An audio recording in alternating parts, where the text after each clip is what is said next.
મીઠાઈની ગુણવત્તા ચકાસવા માટે દરેક ડેરી અને મીઠાઈની દુકાને ગ્રાહકો જાતે જ કરી શકશે રેપિડ ટેસ્ટ। એએમસી સ્ટેન્ડિંગ કમિટીનો મોટો નિર્ણય। આગામી પવિત્ર રક્ષાબંધનના તહેવારને ધ્યાનમાં રાખીને અમદાવાદ મહાનગરપાલિકાના આરોગ્ય વિભાગની ફૂડ સેફટી ટીમ સંપૂર્ણપણે એક્શન મોડમાં છે। તહેવારો દરમિયાન નાગરિકોને શુદ્ધ અને ગુણવત્તાયુક્ત ખોરાક મળી રહે તે હેતુથી આરોગ્ય વિભાગે શહેરના તમામ વિસ્તારોમાં મીઠાઈના વિક્રેતાઓ અને દુકાનો પર સઘન સરપ્રાઇઝ ચેકિંગ ઝુંબેશ હાથ ધરાયું છે।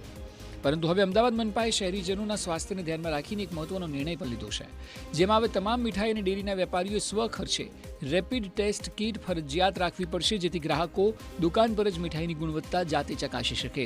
એએમસીના સ્ટેન્ડિંગ કમિટીમાં લેવાયેલા નિર્ણયથી નાગરિકો ભેળસેળયુક્ત મીઠાઈ સામે તરત જ ટેસ્ટ કરી શકશે અને ફરિયાદ નોંધાવી શકશે। તેમજ ખાસ કરીને કાજુકતરી પર લાગતા વરખની ગુણવત્તા ચકાસવા માટે પણ વિશેષ કામગીરી કરવા સૂચન અપાયું છે। પોતે પણ જ્યારે મીઠાઈની દુકાનમાં કે ડેરીમાં જાય ત્યારે પોતે પણ ટેસ્ટિંગ કરી શકે આવી વ્યવસ્થા ગોઠવવા માટેની સૂચના આજની કમિટીમાં આપેલી છે। દરેક દુકાનદાર જે છે એણે પોતે જ આવી કીટ રાખવી પડશે।